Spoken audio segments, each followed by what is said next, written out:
أعوذ بالله من الشيطان الرجيم بسم الله الرحمن الرحيم وإذ واعدنا موسى 40 ليلة ثم اتخذتم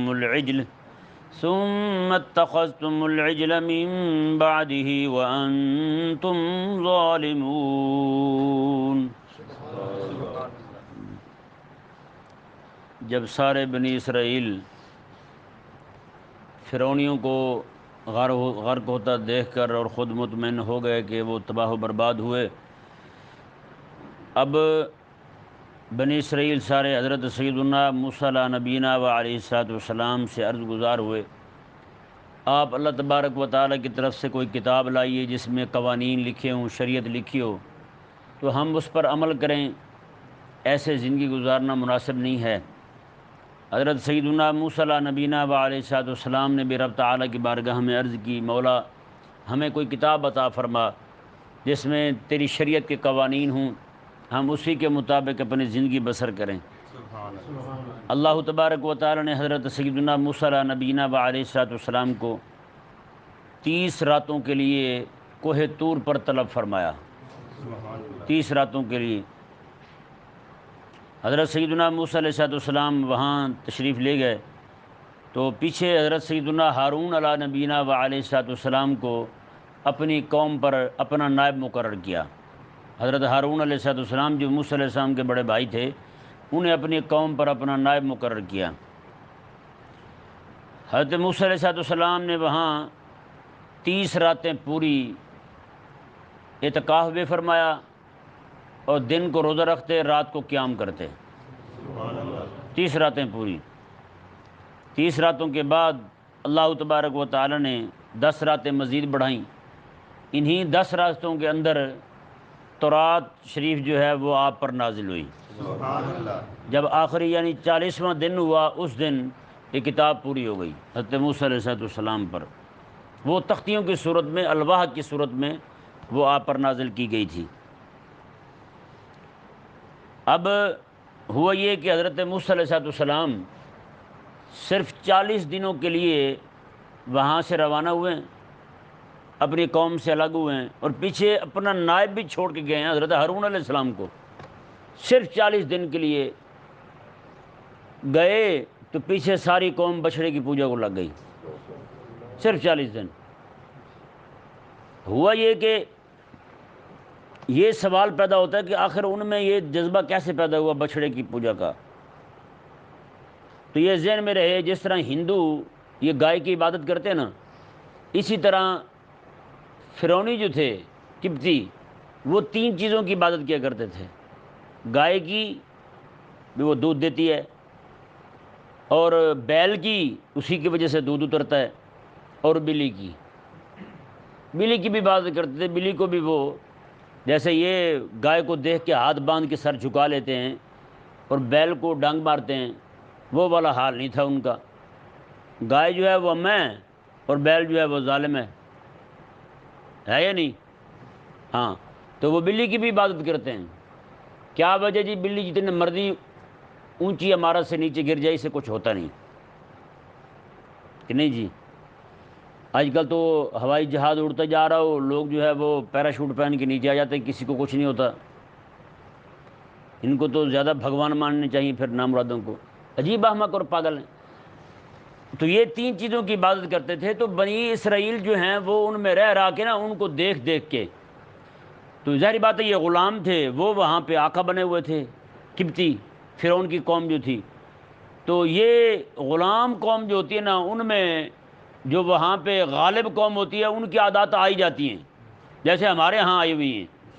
ہماری قوم جو ہے وہ فرنگیوں کے اطوار کو، ان کے طور طریقے کو اپنائے ہوئے ہے اور اسی میں فخر کرتی ہے۔ حضرت سیدنا موسیٰ علیہ السلام کی قوم جو ہے، ان میں ایک بندہ تھا، اس کا نام تھا سامری۔ کیا نام تھا؟ سامری۔ یہ جادوگر تھا ذلیل، اور یہ بھی بہت بڑا مولوی تھا، عالم تھا اس وقت کا، حضرت موسیٰ علیہ السلام کا بڑا قریبی شاگرد تھا۔ اس ذلیل نے یہ کیا کہ کہا، اس نے بچھڑا بنایا، اس سونے کا بچھڑا بنا کر کے، اور اس نے صرف بان کی۔ اللہ تعالیٰ نے خود قرآن میں جسد اللہ خوار، اس نے صرف باں کی بچھڑے نے، بچڑا جیسے بولتا ہے، تو فرمایا کہ ساری قوم جو ہے علاوہ چند ایک کے، حضرت موسیٰ علیہ السلام کی قوم کے 3 حصے ہو گئے۔ ایک حصہ جو ہے وہ شرک میں مبتلا ہو گیا، بچڑے کو خدا ماننے لگا، اور ایک حصہ جو ہے وہ یہ کہنے لگا، وہ منع کرنے لگا، انسان بنو، یہ نہ کرو، یہ شرک ہے۔ تمہیں نہیں پتہ اسی وجہ سے تم موسیٰ علیہ السلام فرعون سے لڑتے رہے، اتنا عرصہ موسیٰ علیہ السلام وہاں جد و جہد کی ہے، تمہیں وہاں سے آزاد کروایا ہے، تم پھر اسی کام میں پڑ رہے ہو۔ یہ دوسرا گروہ تھا۔ تیسرا گروہ وہ تھا، وہ کہتے تھے بھائی نہیں، ہم نہ ان کو کچھ کہتے ہیں نہ ان کو کچھ کہتے ہیں، سلو کے لیے، جیسے آج کل ہوتے ہیں، ہاں جی فلانے نے ایسی حرکت کی ہے، اور نہیں جی میں تو شریف بندہ ہوں، میں تو کچھ نہیں کہتا کسی کو۔ یہ طبقہ جو ہوتا ہے نا، یہ بھی بڑا ذلیل ہوتا ہے، یعنی کہ دونوں سے صلح رکھنی، یعنی ان کو کہوں گا تو یہ ناراض ہو جائیں گے، ان کو کہوں گا تو وہ ناراض ہو جائیں گے، یعنی یہ جو صلح کلی، یہ بھی منافق کی ایک قسم ہے، یہ کسی کے ساتھ جم کے کھڑا نہیں ہو سکتا۔ اور یہ دونوں جانب، یعنی کہ وہ چھری ہوتی جو جس کا منہ دونوں طرف سے کاٹتی ہے، ادھر بھی کاٹتی ہے ادھر بھی کاٹتی ہے، صرف اپنا تحفظ چاہتی ہے بس۔ تو ان کا حال بھی وہی ہوتا ہے۔ حضرت سیدنا موسیٰ علیہ نبینا و علیہ الصلوۃ والسلام اب جب وہاں سے واپس آئے نا جی کتاب شریف لے کر، یہاں رک کے میں عرض کرتا ہوں، مزے کی بات دیکھیں، اللہ تبارک و تعالیٰ ویسے بھی تو کتاب دے سکتا تھا آپ کو، حضرت موسیٰ علیہ الصلوۃ والسلام کو اللہ تبارک و تعالیٰ نے آپ کو تنہا بلایا، گوشہ نشینی اختیار کرنے کا حکم دیا، اور ساتھ روزہ رکھنے کا بھی حکم دیا، دن کو رات کو قیام کرنے کا بھی حکم دیا۔ جی رب تبارک و تعالیٰ کا پاک پیغمبر ہو تو انہیں اللہ تبارک و تعالیٰ تنہائی اختیار کرنے کا حکم دے رہا ہے، میں تنہائی اختیار کرو تو کتاب دوں گا، ہے جی۔ آج ہم جو ہے ہم چاہتے ہیں کہ شور و غل میں رات دن جناب جہاں ہلڑ بازی ہو وہاں پڑے رہے ہیں، پھر ہمیں قرآن کی معرفت بھی آ جائے، تو ایسا نہیں ہو سکتا۔ یہ ذہن میں رہے، رب تبارک و تعالیٰ کی وحی کو سمجھنے کے لیے، اس پر غور و فکر اور تأمل کرنے کے لیے تنہائی ضروری ہے۔ جب تک تنہائی نہیں ہوگی تو کچھ بھی پلے پڑنے والا نہیں ہے۔ کہ نہیں سمجھ آیا مسئلہ؟ ہاں ہمارے اہل اللہ جو ہے نا، جتنے آپ بزرگ ہمارے گزرے ہیں ان کو آپ دیکھ لیں، ان کی زندگی کا مطالعہ کریں، وہ ایسے ہی تھے، وہ تنہائی اختیار کرنے والے تھے۔ حضرت سیدنا شیخ سعدی رحمہ بندے کا، اچھا جتنے بھی تعلقات بندے کے زیادہ ہونا اتنے دکھ بھی زیادہ ہوتا ہے بندے کو، اتنا پریشان بھی، آئے فلانے نے یہ کر دیا، فلانے نے وہ کر دیا۔ حضرت شیخ سعدی رحمہ اللہ فرماتے ہیں مجھے جتنی تکلیفیں پہنچی ہیں ساری اپنوں سے پہنچی ہیں، جو میرے اپنے تھے نا انہوں نے مجھے تکلیفیں دی ہیں۔ اور ظاہری بات ہے بیگانہ بندہ جاتا ہوا کیسے لڑے گا آپ سے؟ وہی لڑے گا نا جو آپ کو جاننے والا ہے، وہی تکلیف دے گا جو آپ کو جانتا ہے جی، آپ کے احوال سے، آپ کے اعتبار سے اسے معرفت ہے۔ وہ کسی بات پہ چوٹ کرے گا تو جاننے والا ہی چوٹ کرے گا نا، اور کسی اور کو کیا پتہ کہ آپ نے کیا کھایا ہے، صبح کو رات کو کیا کھایا تھا آپ نے کچھ بھی کیا ہوگا تو آپ کو تکلیف تو وہی دے گا نا جس نے، جو جانتا ہوگا، ہے یا نہیں ایسا؟ وہ کسی بھی بات سے آپ کو طنز کرے، جو آپ کی ماضی کو جانتا ہے وہی باپ کے بارے میں بات کرے گا، ورنہ دوسرا کوئی بندہ بات نہیں کر سکتا آپ کے بارے میں۔ تو اس لیے صوفیاء کے بھی یہاں 2 گروہ ہیں، وہ کچھ کہتے ہیں کہ تعلقات بندے کو زیادہ بڑھانے چاہیے تاکہ نیک لوگ جو ہیں اس کے دوست زیادہ ہوں، اس کے بخشش کے ذرائع زیادہ پیدا ہوں، اور کچھ جو ہیں وہ کہتے ہیں کہ بندہ ان سے جان چھڑائے، اکیلا بیٹھے، تنہائی اختیار کرے، تاکہ جو ہے نا نہ ان میں زیادہ گھلے ملے گا نہ تکلیف ہوگی۔ تو ان دونوں باتوں کی ویسے مآل ایک ہی ہے، وہ یہ ہے کہ بندہ عام جو لوگ ہیں نا ان کے ساتھ تعلق نہ رکھے، صرف تعلق رکھے تو صرف ان کے ساتھ جو اہل اللہ ہیں، بس اہل اللہ جو ہیں وہ بھی اسے اسی راہ پر لگائیں گے ہیں جس راہ پر وہ خود لگے ہوئے ہیں، تو اس جو درد دین کا ان میں ہوگا وہ اس میں بھی پیدا ہوگا۔ تو اس لیے یہ بات جو ہے نا دونوں کو اگر غور کیجئے تو بات ایک ہی ہے۔ وہ جو منع کر رہے ہیں نا دوستی لگانے سے، وہ فضول لوگوں سے دوستی لگانے سے منع کر رہے ہیں، جو کہہ رہے ہیں کہ دوستی لگاؤ وہ اہل اللہ سے دوستی لگانے کو منع کر رہے ہیں۔ تو اس سے ثابت یہ ہے کہ ہر بندے کو چاہیے کہ وہ دوست وہی بنائے جو دیندار ہو، بس۔ اور آقا علیہ السلام کا فرمان شریف تو اتنے تک ہے، آقا علیہ السلام نے کہ لا یاکل طعامک الا تقی، میں تیرا کھانا جو ہے نا وہ سوائے تقی کے کوئی نہ کھائے۔ تقی کا معنی پرہیزگار ہے، تقی کا معنی کیا ہے؟ پرہیزگار ہے، میں پرہیزگار بندہ تیرا کھانا کا مطلب کیا ہے کہ پرہیزگار بندہ جو آپ کا کھانا کھائے گا، آپ کا پکا ہوا آپ کی دعوت کھائے گا، اس سے جو اسے طاقت حاصل ہوگی، جو قوت حاصل ہوگی، وہ بھی دین میں خرچ کرے گا، رب تعالیٰ کی عبادت میں خرچ کرے گا، ذکر و فکر میں خرچ کرے گا، ذکر و شغل میں، یعنی اللہ تبارک و تعالیٰ کی ذات میں مشغول ہو کر مراقبے کے اندر خرچ کرے گا۔ تو فرمایا اس سے جو طاقت حاصل ہوگی، جو عبادت کرے گا، اور آپ کو یہ ثواب اس سے یہ کہے بغیر کہ میرے لیے دعا کرنا، ویسے پہنچتا رہے گا آپ کو۔ کتنی بڑی بات ہے۔ تو اس لیے ہمیں بھی چاہیے کہ ہم اپنا کھانا کوشش کر کے اسے کھلائیں جو بندہ متقی پرہیزگار ہو، ہے یا نہیں؟ لیکن ہم تو روزہ بھی انہیں کھلوا رہے ہوتے ہیں جو بیچارے روزہ رکھے ہوئے نہیں ہوتے، جو خود بے روزگار ہوتے ہیں، ہے یا نہیں؟ سارے بے روزگار جمع کیے ہوئے ہیں، سب کو افطاری کروا رہے ہیں۔ اللہ تبارک و تعالی ہمیں سمجھنے کی توفیق عطا فرمائے۔ تو اس آیت مبارکہ سے یہ معلوم ہوا کہ حضرت سیدنا موسیٰ علی نبینا و علیہ الصلوۃ والسلام جو ہیں، آپ کو رب تبارک و تعالی نے کتاب دینے سے پہلے فرمایا کہ آپ اتنی دیر جو ہے یہاں پہ مراقبہ کریں، آپ اتنی دیر یہاں بیٹھیں، تنہائی اختیار کریں، لوگوں سے دور رہیں، کنارہ کشی کریں، آپ عزلت نشینی اختیار کریں، تو میں آپ کو کتاب دوں گا۔ آپ نے راتوں کو قیام کیا، ساری ساری رات، اور دن کے وقت آپ نے روزہ رکھا، تب جا کر کے اللہ تبارک و تعالی نے حضرت سیدنا موسیٰ علی نبینا و علیہ الصلوۃ والسلام کو کتاب عطا فرمائی۔ مجھے اچھا آگے چل کے بات کرتا ہوں۔ 3 حصے ہو گئے جی لوگوں کے، جنہوں نے، ایک وہ حصہ جو شرک میں مبتلا ہوا، دوسرا روکنے والا، اور تیسرا سلوکل۔ انہوں نے کہا نہیں جی چلتا رہنے دو، سارا کچھ چلتا رہتا ہے، کچھ نہیں ہوتا۔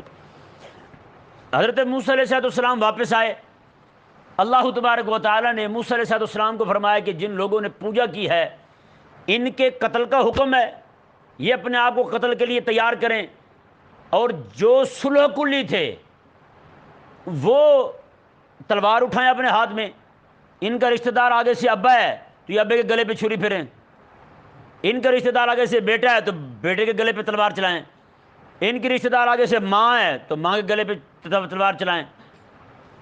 یعنی وہ جنہوں نے پوجا کی تھی انہوں نے توبہ کر لی، سب نے توبہ کر لی، ایک بھی بندہ بے توبہ نہیں مرا، سب نے توبہ کر لی۔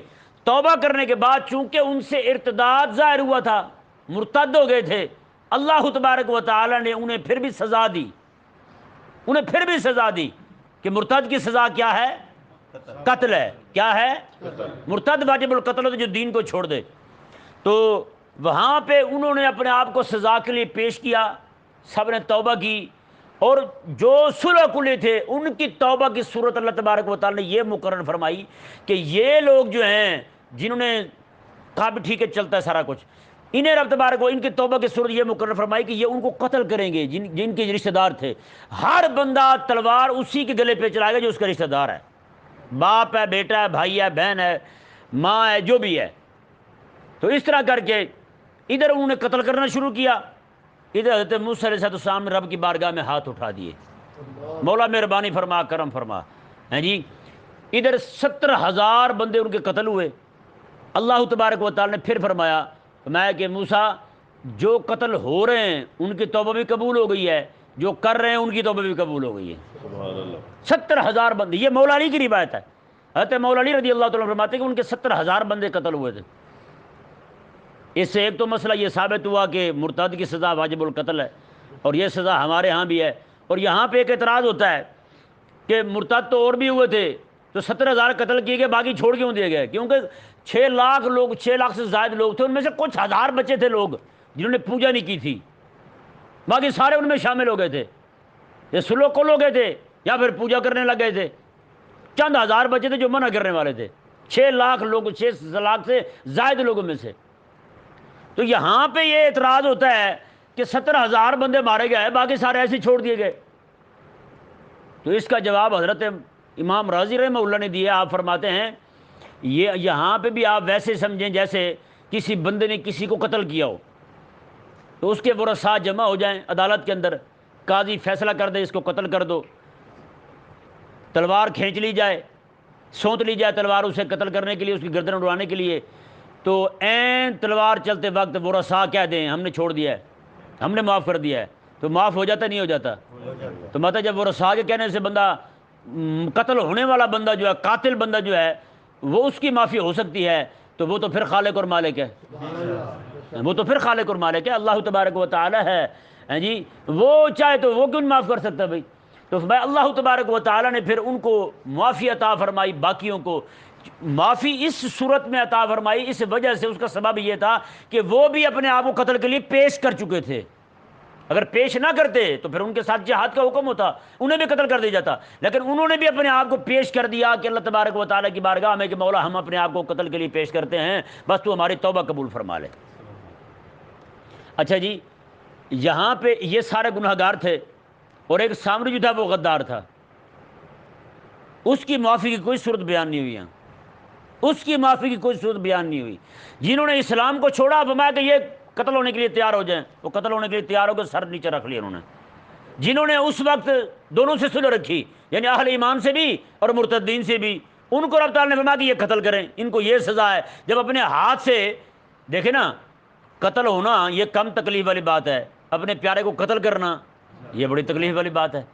وہ تو زیادہ تکلیف سے گزر رہے تھے جو قتل کر رہے تھے، اپنے ہاتھ سے قتل کر رہے تھے، لیکن اللہ تبارک و تعالیٰ کے حکم کے سامنے دونوں نے اپنی گردن کو جھکا دیا۔ رہا سامری جادوگر یہ ذلیل، اس کے بارے میں اللہ تبارک و تعالیٰ نے قرآن پاک میں ارشاد فرمایا، حضرت موسیٰ علیہ السلام نے فرمایا ان تقول لا مساس، تو یہاں سے دفع ہو جا، تو یہاں سے دفع ہو جا، تیری کوئی صورت نہیں ہے توبہ کی، تو یہاں سے نکل جا۔ بتائیں بھائی کتنی بڑی بات ہے، جو امت کو گمراہ کرتا ہے، امت کو راہ حق سے ہٹاتا ہے، جو بندہ بے دین کرتا ہے لوگوں کو، اس کا حال یہ ہوتا ہے، اس کا حشر یہ ہوتا ہے۔ حضرت موسیٰ علیہ السلام ان تقول لا مساس، آج کے بعد تو جنگلوں میں پھرے گا، لوگوں میں بھی نہیں رہ سکتا، وحشت ایسی ہوگی کہ کوئی بھی بندہ تجھے ہاتھ نہیں لگا سکے گا، جو بھی بندہ تجھے ہاتھ لگائے گا اسے بھی بخار ہو جائے گا، تجھے بھی بخار ہو جائے گا۔ وہ جنگلوں میں گھومتا رہتا تھا، اور جو بھی بندہ اس کے سامنے تھا اسے پہلے کہتا لا مساس، میرے قریب نہ آنا، بس مجھے ہاتھ نہ لگانا، ورنہ تم بھی بیمار ہو جاؤ گے، میں بھی بیمار ہو جاؤں گا۔ جنگلوں میں گھومتا رہا، زندگی ساری ذلیل ہوتا رہا وہ بندہ۔ بتائیں کیا حشر ہوتا ہے اس بندے کا۔ یعنی حضرت موسیٰ علیہ السلام جان چکے تھے اللہ تبارک و تعالیٰ کی طرف سے کہ اس کے جناب مہر لگا دی گئی ہے، یہ بندہ بھی ایمان کے قریب نہیں آئے گا، تو اس لیے موسیٰ علیہ السلام نے بھی اپنی قوم سے اسے جدا کر دیا۔ یہ وحشت تھوڑی ہے یار، ہے بھی، یہ بھی سزا کم نہیں ہے، یہ ذلیل ہوتا پھرتا ہے، جنگلوں میں پھرتا ہے، وحشت کی زندگی گزار رہا ہے، اسے مسلمانوں کے درمیان، مسلمان تو مسلمان، اسے کافروں کے درمیان بھی رہنے کی اجازت نہیں ہے۔ کافر چلو انسان تو ہوتے ہیں، اپنے آپ کو کہلاتے ہیں نا انسان، ایک انسان کو دوسرے انسان سے انسیت تو ہوتی ہے، لیکن اسے وہ بھی اسے نصیب نہ ہوئی، اتنی ذلت کی زندگی گزارتے ہوئے، وحشت کی زندگی گزارتے ہوئے جنگلوں کے اندر اسی طرح مر گیا وہ۔ سمجھ آیا مسئلہ نہیں ہے؟ اچھا، ایک بندہ، بڑی حیرانی کی بات ہوتی ہے، ہمیں سمجھ نہیں آتی، ایک مولوی جو ہے نا وہ 40واں ثابت کرنے لگا اس بات سے کہ موسیٰ علیہ السلام جو ہیں وہ کوہ طور پر گئے تو 40 راتیں رہے تھے۔ کتنی راتیں رہے تھے؟ 40 راتیں رہے تھے، لہذا 40واں ثابت ہو گیا۔ میں نے کہا مر کے یہ کیوں نہیں کہتا کہ رب تبارک و تعالیٰ کے قرآن پڑھنے کے لیے 40 دن نکالو، اپنے بچوں کو بھیجو، یار نہیں پڑھ سکتے تو چلو 40 دن کسی عالم کے پاس بیٹھیں، ایسے تم نے 40واں کل خوانی ہی کیوں نکالی؟ میں نے کہا یار پھر 40واں نکالتے تو آگے پھر 70,000 کا عدد بھی آ رہا ہے، وہ 40 سے بڑا ہوتا ہے۔ اللہ تعالیٰ نے موسیٰ علیہ السلام کو حکم دیا کہ 70,000 بندے قتل کرو، بندے قتل کرو تو 70,000 بندے قتل ہوئے، کتنی بڑی عدد ہے۔ میں نے کہا جتنے لوگ آئے نا پھر 70,000 کو پھیر دو چھری، کہ نہیں؟ میں نے کہا اس سے 40واں ثابت ہو گیا تو 70,000 سے 70,000 کا گلا کاٹنا کیوں نہیں ثابت ہوتا؟ چلو کافروں سے لڑ پڑو تم، اس سے جہاد تو ثابت ہوتا ہے، مرتدوں کے خلاف جنگ تو ثابت ہوتی ہے، وہی کر لو۔ صرف استدلال وہیں تک ہوتا ہے جہاں کھانے کی بات ہوتی ہے، بس اس سے آگے مجال ہے قدم اٹھا لیں گے۔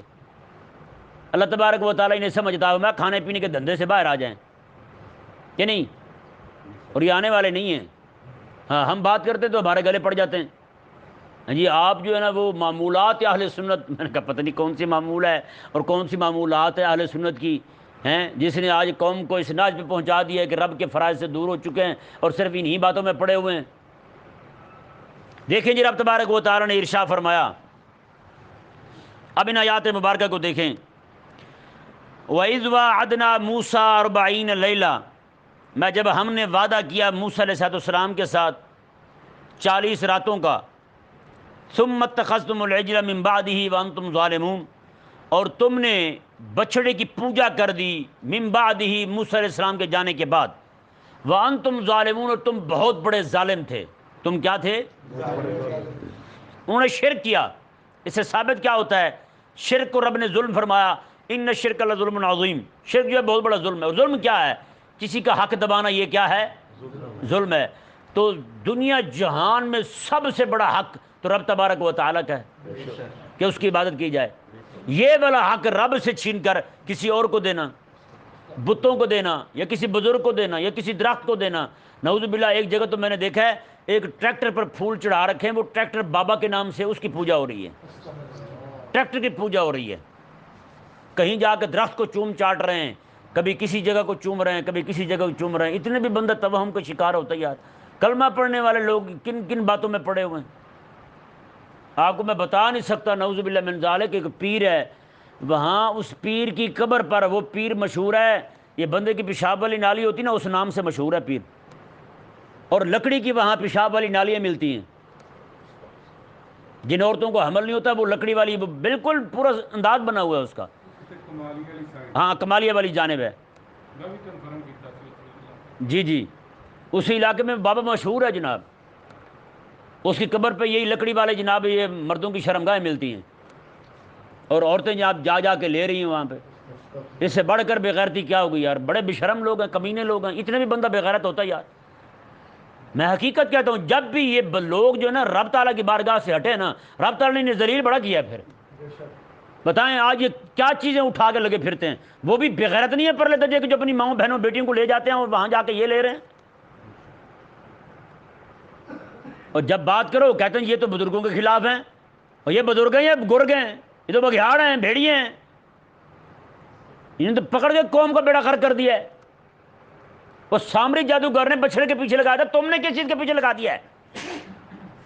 تم کس چیز کو حاجت رباد سمجھ بیٹھے ہو؟ کس چیز کو تم اپنا جناب داتا سمجھ بیٹھے ہو؟ اور لوگوں کا یہ اعتقاد بن گیا ہے جو بھی جا کے وہ لے گا وہاں سے اس کے یہاں بچہ پیدا ہو جائے گا۔ بھائی بتائیں، خدا خراب کرے، جسے خدا خراب کرے اسے کون سمجھا سکتا ہے؟ بتائیں بھائی۔ ایک بندہ پاگل کا بچہ، وہ ہمارے کسی رشتہ دار کو کہہ رہا تھا اسے میرے بارے میں، اسے سمجھاؤ یہ پیروں کے خلاف ہے۔ میں نے کہا پیر و داتا علی اجویری جیسا مجھے کتے نے کاٹا میں خلاف ہو جاؤں؟ میں نے کہا پیر و مولوی خادم حسین رضوی جیسا مجھے کتے نے کاٹا میں خلاف ہو جاؤں؟ پیر و خواجہ معین الدین چشتی میری جیسا جس نے شرک کے گڑھ میں بیٹھ کر شرک کی گندگی کو ختم کیا ہے، وہاں پہ توحید کا جھنڈا بلند کیا ہے۔ یار ہم تو ہمیں کیا، ہمیں اپنے ہم کافر ہونا ہے، ہم نے بزرگوں کا مخالف ہو کر؟ اہل اللہ جو ہے اللہ تبارک و تعالیٰ کے جو اولیاء ہیں، ہم ان کے دشمن کیوں بنیں گے؟ ہم تو نشاندہی کرتے ہیں، امت کو بچانے کی کوشش کرتے ہیں، ان ذلیلوں کے پیچھے نہ جائیں آپ۔ اور آپ جو ہے نا یہ کوشش کر کے آج دیکھیں، یہ ان سے انوار صاحب سے پوچھ لیں یہ کیسے، یہ نیٹ پہ بھی یہ بات موجود ہے، مجھے کہ بندے نے بتایا۔ نوبت جب یہاں تک پہنچ جائے، لوگ جو ہیں ہم ہندوؤں کو روتے ہیں کہ ہندو جناب یہ بتوں کی پوجا کرتے ہیں، تم نے کیا کیا ہے؟ کون سی کمی چھوڑی ہے بتائیں؟ کس کس چیز کے پیچھے پڑے ہوئے ہیں؟ ہم چھوٹے ہوتے تھے اس وقت کسی نے مشہور کر دیا جی ایک کٹا ہے وہ دودھ دیتا ہے۔ کٹا کیا دیتا ہے؟ دودھ دیتا ہے۔ جو بھی عورت پیتی ہے اسے حمل ہو جاتا ہے۔ کہتے جی ایک ساس اور بہو دونوں، بہو کو حمل نہیں ہو رہا تھا، ساس اس کا شوہر فوت ہوا تھا، ساس کا شوہر فوت ہوا تھا، دونوں گئی کٹے کا دودھ پیا، دونوں کو حمل ہو گیا۔ میں نے کہا تحقیق کرو ہوا کیا ہے، پورا واقعہ بتاؤ۔ میں نے کہا ایسا پاورفل بلیو ٹوتھ کٹا ہے، اس نے بہو سس کو بھی حمل ٹھہرا دیا ہے ذلیل نے۔ اتنے بھی قوم بغیرت ہوتی ہے؟ بتائیں بھائی، پاگل کے بچے نہیں ہوتے تو؟ دیکھیں جی رب تبارک و تعالیٰ نے ارشاد فرمایا کہ اور تم نے ظلم کیا، تو عبادت کس کا حق ہے بھائی؟ اللہ تعالیٰ کا حق ہے۔ ہاں اللہ تعالیٰ کا حق ہے، میں اسی کی عبادت کی جائے بس۔ اور اللہ تبارک و تعالیٰ نے فرمایا ثم عفونا من بعد ذالک، پھر ہم نے تمہیں معافی دی اس کے بعد بھی۔ یہ احسان بیان کیا جا رہا ہے ان کے سامنے جو یہودی تھے مدینے کے، میں تمہارے وڈیروں نے یہ کیا تھا، ہم نے پھر معافی دی انہیں، لعلکم تشکرون، تاکہ تم شکر گزار بن جاؤ۔ ہاں ہم نے پھر بھی معافی دے دی انہیں۔ اللہ تبارک و تعالیٰ نے ارشاد فرمایا، آگے دوسرا انعام بیان ہو رہا ہے، وَإِذَا آتَيْنَا مُوسَى الْكِتَابَ وَالْفُرْقَانَ، میں ہم نے موسیٰ علیہ السلام کو کتاب بھی دی اور فرقان بھی دیا۔ فرقان کہتے ہیں حق اور باطل کے درمیان فرق کرنے والی شے۔ میں کہتا ہوں قسم خدا کی اس دور کے اندر جس بندے کو یہ چیز مل جائے نا اس سے بڑا ولی کوئی نہیں۔ جس بندے کو حق اور باطل میں تمیز ہو جائے، جس بندے کو اہل اسلام کے لیے خیر کیا ہے اور اہل اسلام کے لیے شر والی چیز کیا ہے اس میں فرق مل جائے، اس میں فرق کرنے کی طاقت اور قوت مل جائے بندے کو، اس سے بڑی کوئی ولایت نہیں ہے یار۔ بندے کو فتنوں کی سمجھ آ جائے کہ اہل اسلام پر کون کون سے فتنے جو ہیں وہ اس وقت جناب ان کو جگڑ چکے ہیں اپنے اندر۔ ہمارے جو لوگ نہیں سمجھ پا رہے وہ انتہائی فتنے میں مبتلا ہیں یار. جو حق اور باطل میں تمیز نہ کر سکے، بتائیں وہ کون سے سمجھدار ہے، وہ کون سا دنا ہے، وہ کون سے مسلمان ہے، وہ کون سا مومن ہے؟ یہی تو ہوا ان لوگوں نے کیا، ان کو فرق ہی نہیں رہا. ایک حصہ جو ہے وہ حق پر رہا، باقی دو فرقے، دو ٹولے جو ہیں پورے ایک شرک میں مبتلا ہو گیا، دوسرا ان کو صحیح کہنے لگا، تو دونوں کا بیڑا غرق ہوا. تو بعد میں جو ہے وہ توبہ کی تو اللہ تبارک و تعالیٰ نے ان کی توبہ قبول فرمائی. تو بھائی ذہن میں رہے فتنے کو سمجھنا ضروری ہے. یہاں جو معاملہ ان کے ساتھ ہوا ہے وہ فتنے کو سمجھ نہیں رہے، فتنے کو نہ سمجھنے کی وجہ سے ان کے ساتھ یہ ہوا. اللہ تبارک و تعالیٰ نے ارشاد فرمایا لعلکم تہتدون، تاکہ تمہیں ہدایت ملے. اس لیے ہم نے کتاب بھی نازل کی اور فرقان بھی نازل کیا. کتاب بھی نازل کی اور فرقان بھی نازل کیا. یہ فرقان رب تبارک و تعالیٰ کی بہت بڑی نعمت ہے. بندہ مانگے رب تبارک و تعالیٰ سے مولا ہمیں قرآن کی فہم بھی عطا فرما اور ساتھ فرقان بھی عطا فرما. جب بھی ہمارے سامنے فتنہ آئے نا، اور ایک طرف حق کھڑا ہو ایک طرف فتنہ ہو، ہمیں پتہ چل جائے مولا یہ حق ہے تیرا، یہ فتنہ ہے. اور آقا علیہ السلام کا فرمان پتہ کیا ہے؟ آقا علیہ السلام نے فرمایا قیامت کے قریب فتنے ایسے آئیں گے میں جیسے اندھیری رات آتی ہے ایک ہی بار چھا جاتی ہے. اندھیری رات میں کسی کو کچھ دکھائی نہیں دیتا. کریم آقا علیہ السلام نے میں قیامت کے قریب فتنے ایسے ہی ہوں گے کسی کو کوئی پتہ نہیں چلے گا. میں شریف سے شریف بندہ بھی حیران ہوگا کھڑا ہوگا میں کس طرف جاؤں. بتائیں. رب تبارک و تعالیٰ نے ارشاد فرمایا وَإِذْ قَالَ مُوسَىٰ لِقَوْمِهِ، میں کہ جب ہم نے موسیٰ علیہ السلام کو، جب موسیٰ علیہ السلام نے اپنی قوم کو فرمایا یا قوم، اے میری قوم، انکم ظلمتم انفسکم، بے شک تم نے اپنے آپ پر ظلم کیا ہے. یہ جو تم نے شرک کیا ہے یہ اپنے آپ پر ظلم کیا ہے. جنہوں نے شرک سے نہیں روکا، شرک کو صحیح سمجھا ہے، انہوں نے بھی اپنے آپ پر ظلم کیا ہے. کس وجہ سے ظلم کیا جی؟ باتخاذکم العجل، تم نے بچڑے کوئی خدا بنا لیا ہے، بچڑے کوئی خدا بنا لیا ہے. فتوبوا الی بارئکم، تم اپنے پیدا کرنے والے کی بارگاہ میں توبہ کرو، اپنے پیدا کرنے والے کی بارگاہ میں توبہ کرو. اس توبہ کی صورت کیا بیان کی رب تعالیٰ نے؟ فقتلوا انفسکم، تم اپنے آپ کو قتل کرو، اپنے آپ کو قتل کرو. آج اہل اسلام پر یہ الزام دیتے ہیں کہ جس بندے نے اسلام کو چھوڑا ہے اسے قتل کا حکم کیوں ہے بھائی؟ تو یہ کیوں ہے بھائی؟ یہ تو انہی پر حکم نازل ہوا تھا، موسیٰ علیہ السلام پر نازل ہو رہا ہے حکم. یہ ہماری کتاب، یہ قرآن کریم میں تو بعد میں بیان ہو رہا ہے، پہلے تو ان کا قصہ بیان ہو رہا ہے. قرآن کریم سزا یہ بعد میں بیان کر رہا ہے، پہلے وہ بیان کر رہے ہیں. موسیٰ علیہ السلام کھڑے ہو کے اپنی قوم کے 70,000 بندوں کو قتل کروا رہے ہیں آپ. اللہ تبارک و تعالیٰ نے ارشاد فرمایا یہ تمہارا اپنے آپ کو قتل کرنا، رب کی بارگاہ میں توبہ کرنا، ذالکم خیر لکم عند بارئکم، تمہارے پیدا کرنے والے کے نزدیک یہی تمہارے لیے بہتر ہے، یہی تمہارے لیے بہتر ہے. فتاب علیکم، فرمایا پھر اللہ تبارک و تعالیٰ نے تمہاری توبہ کو قبول فرمایا. انہ هو التواب الرحیم، بے شک وہ بہت زیادہ توبہ قبول فرمانے والا بڑا مہربان ہے. اللہ تبارک و تعالیٰ سمجھنے کی توفیق عطا فرمائے.